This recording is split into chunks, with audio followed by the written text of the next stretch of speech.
Assalamualaikum,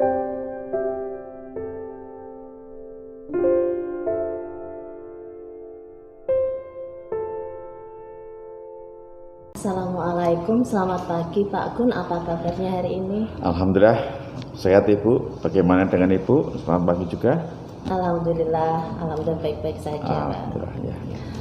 Pak Gun, terima kasih atas waktunya. Bapak berkesempatan memberikan waktu untuk diwawancarai. Saya ingin belajar banyak dengan Bapak. Hal ini terkait dengan tugas saya sebagai calon guru penggerak, terutama di bagian modul 3.1 terkait pengambilan keputusan berdasarkan kebajikan, terutama sebagai pemimpin. Saya ingin tahu, selama menjadi kepala sekolah, pernahkah Bapak dihadapkan dengan dua hal yang sama-sama baik tetapi saling bertentangan pada saat itu, yaitu dilema etika dan bujukan moral. Dilema etika yaitu sebuah situasi di mana keduanya benar tetapi bertentangan dalam mengambil keputusan. Bujukan moral yaitu situasi ketika seorang dihadapkan pada benar salah ketika mengambil keputusan. Pak Gun, bagaimana cara Bapak mengidentifikasi kasus yang berhubungan yang terjadi di sekolah? Apakah ada kasus di sekolah sebelumnya? Iya Bu, ya pada intinya kasus-kasus seperti itu banyak ya. Tapi yang paling kami baru saja kita ada kasus seperti itu malah pada sekolah kita di SMP 2 yang baru saja kemarin kita bicarakan. Itu anak kelas 9 kan juga repot juga kita untuk mengambil suatu keputusan. Itu salah satunya adalah kasus Ananda Angga kalau nggak salah itu namanya, lengkapnya kami tidak tahu, cuma ya Angga lah panggilannya seperti itu. Ya pada tahun kemarin kan dia kebetulan sudah kelas 9, mau ada kegiatan mengikuti kegiatan belajar mengajar, selama itu dia tidak masuk beberapa bulan bahkan kita sudah mencoba untuk mencari solusi, dalam arti bagaimana anak ini sampai 3 bulan tidak belajar, tentunya kan hubungannya dengan kegiatan belajar mengajar tidak memenuhi mungkin presentasinya, juga mungkin KKM yang diberikan oleh Bapak dan Bu Guru, tentunya amat sangat mengganggu sekali dalam arti bagaimana anak ini ke depannya. Nah, tentunya kita harus mengambil sikap. Yang pertama tentunya kenapa anak itu tidak masuk selama 1 bulan. Setelah kita coba untuk mencari tahu, ternyata anak itu bekerja dalam arti untuk mencukupi kebutuhannya sendiri, bahkan karena ya mungkin secara posisi anak itu adalah anak yatim piatu. Nah, bagaimana untuk berjalan seperti itu. Tapi toh kita kemarin memberikan kesempatan pada Angga. Setelah kita melalui latar belakang seperti itu, tentunya sekolah memiliki kebijakan yang bisa dikatakan dilema juga, karena satu mungkin hubungannya dengan pemenuhan presentasi anak, yang kedua mungkin tugas-tugas dari anak tersebut juga hubungannya dengan Bapak Ibu mapel yang di kelas 9, tapi kenyataannya hanya seperti itu. Nah, dengan demikian kita dengan legowo lah sekolah istilah seperti itu, memberikan kesempatan pada anak tersebut jangan sampai dia putus sekolah, dalam arti diberi kesempatan untuk tetap belajar di SMP 2 Demak dengan beberapa hal kebijakan yang diberikan oleh sekolah, kan seperti itu ya. Terima kasih. Kemudian Pak Gun, langkah-langkah atau prosedural apa yang biasa jenengan lakukan selama ini? Hal-hal apa saja yang selama ini Bapak anggap efektif untuk mengambil keputusan dari kasus tersebut? Ya, terima kasih Bu. Pada intinya alhamdulillah kami bersyukur sekali kalau di SMP 2 ini amat sangat dibantu, yaitu dengan keberadaan BK yang semuanya ada 4 rekan yang kebetulan sudah ASN semuanya. Itu sangat amat membantu sekali dalam kita memberikan suatu pelayanan pada anak-anak kita yang bermasalah. Itu toh langkah-langkah itu harus kita ambil ya. Mungkin dari kasus-kasus yang ada, tentunya bagaimana kasus tersebut menentukan siapa yang terlibat, melihat fakta yang relevan, pengujian benar atau salah dalam kasus itu, pengujian para benar lawan sebenar, ya, rasa keadilan lawan kekasihan. Nah itu prinsip-prinsip itulah yang nanti akan kita coba untuk kita kembangkan kepada setiap masalah yang ada di sekolah kita, kan seperti itu. Jadi kebijakan itu biar betul-betul membuat rasa nyaman satu pada anak kasus tersebut terutama, dan juga nyaman pada sekolah kita. Biar kesannya kan, oh berarti Mang HP2 itu memberikan pelayanan yang terbaik untuk anak-anak kita selama kegiatan dari sekolah itu, ya. Oke, Pak. Pak Gun, kemudian ini siapa saja yang Bapak libatkan dalam pengambilan keputusan tersebut? Ya, tentunya tadi pada awalnya tadi, ya tentunya karena kasus itu hubungannya dengan bimbingan anak, maka kami melibatkan rekan-rekan BK, konseling. Nah, kita tahu bahwa kalau di kita kan memang ada bagian-bagian, kalau kelas 1 si A, kelas 8 si B, dan sebagai rekan-rekannya ada di sana seperti itu. Tentunya juga kita juga kadang juga melibatkan rekan-rekan senior juga, guru-guru senior yang berpengalaman. Tentunya juga rekan-rekan pakai lulusan yang ada di sini untuk memperkuat opsi-opsi kita yang nanti berikan pada anak-anak tersebut. Seperti itu. Oke. Kemudian Pak Gun, apa saja yang selama ini merupakan tantangan dalam pengambilan keputusan tersebut? Tantangan biasanya, ya maaf ya, namanya Bapak Ibu guru tentunya kan banyak sekali semacam pendapat. Nah, itu tantangannya di situ. Jadi apa yang sudah kita ambil, kebijakan sudah kita ambil, tapi bagi kita baik. Tapi setelah kita sampaikan ke Bapak dan Ibu, kadang ada yang tidak pas dan sebagainya. Semoga aja prinsip saya apa yang kita ambil, kekuatan kita yang dengan melalui perasaan hasil kita sepakatan dengan rekan-rekan mungkin BK, wakil urusan itu sudah dianggap sebagai pas untuk kita lakukan. Gitu. Ya tantangannya ya kembali lagi tadi pemikiran setiap Bapak Ibu kan berbeda dengan kita. Itu tantangannya itu. Pak Gun, apakah Bapak memiliki jadwal tertentu dalam menyelesaikan kasus dilema etika seperti tadi? Apakah Bapak langsung menyelesaikannya di tempat? Kemudian bentuk dan prosedurnya seperti apa? Ya, kalau saya tentunya tidak punya jadwal tertentu, Bu ya. Tergantung kebutuhan. Nah, masalah ini. Kalau memang itu harus mendesak, itu penting sekolah, demi kenyamanan sekolah, tentunya kita secepat mungkin kita selesaikan. Tapi kalau hanya masalah-masalah nggak begitu krusial katakanlah, ya nanti kita berikan jadwal ini langkah-langkah seperti itu, yang pas seperti itu. Ya efektif lah kata seperti itu. Faktor-faktor apa saja yang selama ini mempermudah dan membantu Bapak dalam mengambil keputusan dalam kasus tersebut tadi? Faktor-faktornya yaitu apa ya? Saya kira faktor yang perlu kita ambil yaitu satu, tentunya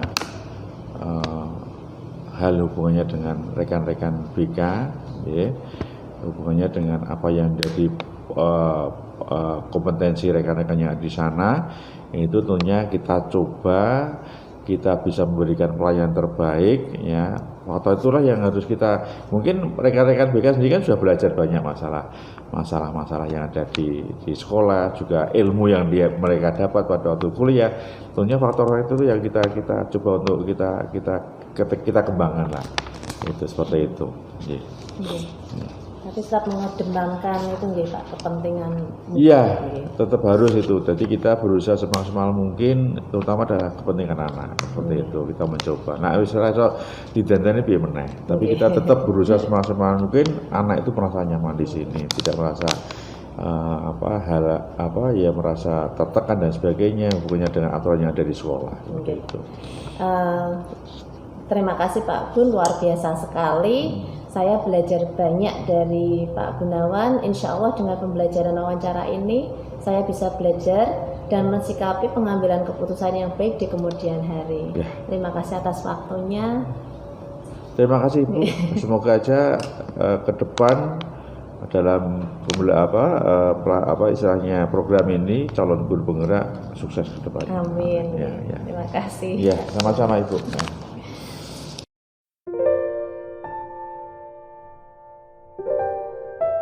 Assalamualaikum. Selamat malam Pak Budi, apa kabarnya hari ini? Waalaikumsalam, alhamdulillah kabar baik Bu Ipana. Terima kasih Pak Budi atas waktunya karena berkesempatan memberikan waktu untuk diwawancarai. Iya. Di sini saya ingin belajar banyak dengan Pak Budi terkait dengan tugas saya sebagai calon guru penggerak, terutama di bagian modul 3.1 terkait pengambilan keputusan berdasarkan kebajikan, terutama sebagai pemimpin. Saya ingin tahu selama menjadi kepala sekolah, pernahkah Bapak dihadapkan dengan dua hal yang sama-sama baik tetapi saling bertentangan pada saat itu, yaitu dilema etika dan rujukan moral. Dilema etika itu benar versus benar, di mana sebuah situasi keduanya benar tetapi bertentangan dalam mengambil keputusan. Untuk rujukan moral, benar versus salah, situasi di mana ketika seorang dihadapkan pada benar salah saat mengambil keputusan. Begini Pak Budi, bagaimana cara Bapak mengidentifikasi kasus-kasus yang berhubungan dan terjadi di sekolahnya Pak Budi? Iya, baiklah. Untuk mengidentifikasi kasus-kasus yang ada di sekolah saya, tentu saja melalui observasi. Okay. Observasi di sekolah.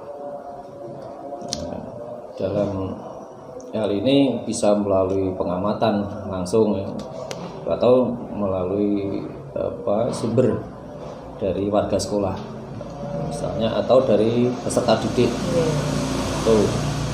Kalau juga dari masyarakat terkait dengan isu-isu yang berkembang di masyarakat berkaitan dengan sekolah. Kemudian langkah-langkah atau prosedural apa yang Pak Budi lakukan selama ini? Hal-hal apa saja yang selama ini dianggap efektif dalam mengambil keputusan pada kasus-kasus tersebut? Ya, untuk misalnya pada kasus benar versus benar itu, misalnya menentukan atau memilih skala prioritas untuk menangani masalah-masalah yang ada di sekolah saya ambil. Sebenarnya masalah itu banyak, kemudian dari semua masalah itu terus diambil skala prioritas, yang prioritas 1 dan 2 itu mana yang paling prioritas. Yang prioritas pertama juga benar, prioritas kedua juga benar. Nah, ini misalnya pada penanganan perbaikan lingkungan belajar peserta didik, bisa berupa menangani lingkungan sekolah atau menangani gedung sekolahnya. Itu sama-sama benarnya mau ditangani yang mana dulu itu. Untuk yang benar versus salah, misalnya itu bagaimana cara mendapatkan sumber biaya dana selain BOS. Itu ya, ada cara-cara untuk mendapatkan sumber dana dari masyarakat, dalam hal ini orang tua, wali murid, misalkan dengan alternatif sekolah mengajukan kebutuhan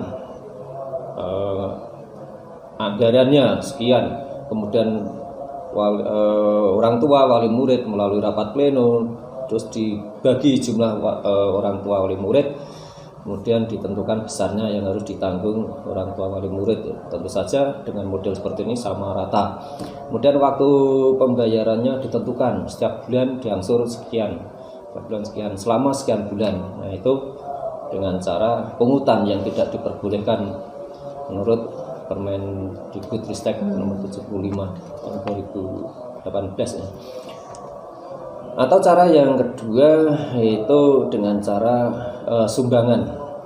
Caranya sekolah mengajukan kebutuhan anggaran misalnya sekian, melalui rapat pleno komite, orang tua diminta untuk memberikan sumbangan sesuai kemampuannya, yang mampu memberikan sumbangan yang besar, yang sedang memberikan sumbangan besar, yang kurang memberikan sumbangan sedikit, bahkan yang tidak mampu tidak memberikan sumbangan, dan memberikan sumbangan sesuai kemampuan mereka. Kalau mampunya pas musim panen tambak, atau pas musim panen ikan di laut, atau pas musim sawah, dan atau pas musim atau pas pembayaran gaji ya bagi yang swasta itu, jadi tidak sama waktunya. Itu antara memilih atau mengambil keputusan cara yang benar atau cara yang kurang tidak benar itu. Kemudian langkah-langkahnya dalam mengambil keputusan, yang pertama adalah mengidentifikasi masalah yang ada tadi, kemudian mengumpulkan informasi terhadap masalah-masalah tadi.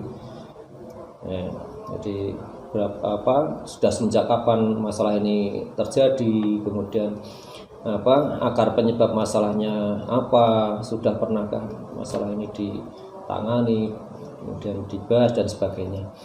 Untuk yang ketiga, dicari solusi alternatifnya. Kan ada banyak solusi alternatif pemecahan masalah. Kemudian langkah yang keempat itu mempertimbangkan bukti, mengumpulkan bukti-bukti lah.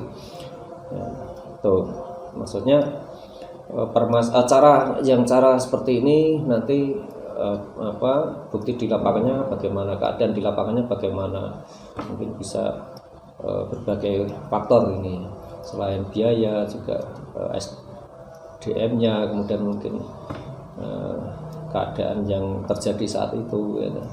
Dan langkah yang kelima, pilih alternatif. Jadi sekian alternatif tadi, pilih mana alternatif yang paling tepat, yang paling sesuai berdasarkan tadi pertimbangan bukti-bukti yang ada gitu ya. Yang langkah keenam itu mengambil tindakan. Kalau sudah ditemukan satu alternatif yang efektif, yang bagus, berarti langsung dieksekusi atau diambil tindakan. Ya. Setelah pengambilan tindakan tadi yang tentu saja membutuhkan waktu ya. Nah, setelah selesai kemudian ditinjau ya, tindakan tadi ditinjau pengaruhnya terhadap permasalahan tadi ya, pengaruhnya, dampak-dampak dari tindakan tadi ada atau tidak itu ya.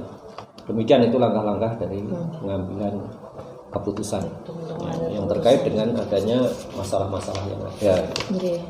Kemudian Pak Budi, siapa saja yang dilibatkan jenengan dalam pengambilan keputusan tersebut? Ya, tentu saja dalam ini adalah warga sekolah.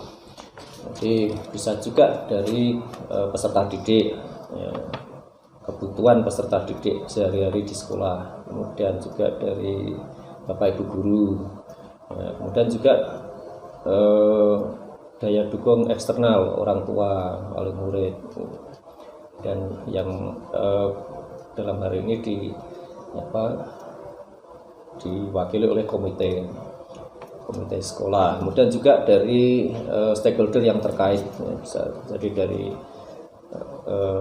pihak pemerintah dan pihak swasta dan sebagainya. Okay. Kemudian ketika mengambil keputusan tersebut, apakah Bapak memiliki jadwal tertentu untuk menyelesaikan kasus dilema etika, atau Bapak langsung menyelesaikan di tempat? Begitu prosedurnya seperti apa, Pak? Ya, tergantung dari besar kecilnya permasalahan itu ya. Ada yang permasalahannya itu tidak membutuhkan waktu yang lama dalam menyelesaikannya, ada yang perlu waktu yang lama. Kalau saya ambil contoh tadi, misalnya memperbaiki gedung sekolah, memperbaiki mulai dari misalkan atapnya, eternitnya, kemudian lantainya. Nah, itu kan di dalam RKS sudah ada schedule-nya, time schedule-nya yang di RKT, rencana kegiatan tahunan itu kan. Di situ ada kapan mulai persiapan, kapan mulai pelaksanaan, kemudian kapan selesainya. Nah, ketika selesai sudah pada tahapan tadi tinjauan atau refleksi dampak dan manfaat, pengaruhnya, efektivitasnya dan sebagainya, lah disitulah adanya refleksi tadi. Apa saja tantangan dalam pengambilan keputusan pada kasus tersebut? Ya, tantangannya adalah efektivitas dari pengambilan keputusan tersebut, apakah mengarah pada visi misi tujuan sekolah atau tidak gitu. Apakah